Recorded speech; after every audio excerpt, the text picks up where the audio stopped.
السلام علیکم ورحمۃ اللہ۔ اٹھا کچھ صدا سے کہ رت ہی بدل گئی، ایک شخص سارے چمن کو ویران کر گیا۔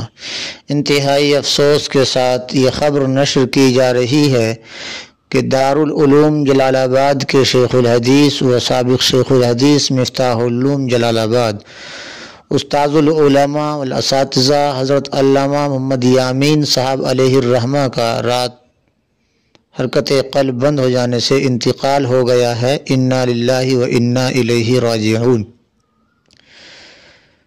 نماز جنازہ آج بروز اتوار صبح 10 بجے تقریباً جامعہ مفتاح العلوم میں ادا کی جائے گی۔ تمام حضرات سے درخواست ہے کہ حضرت والا کے لیے ایصال ثواب کا اہتمام فرمائیں۔ رب کریم متعلقین، منتسبین، مریدین اور دارالعلوم جلال آباد کے جملہ اساتذہ و طلباء اور حضرت کے اہل خانہ کو اللہ صبر جمیل کی توفیق سے مالا مال فرمائے۔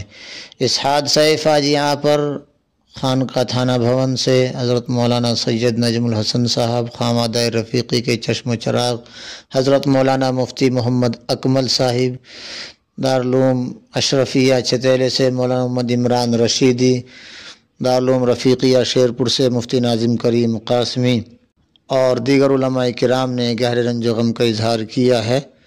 تمام حضرات سے حضرت کے لیے ایصال ثواب کی اپیل ہے۔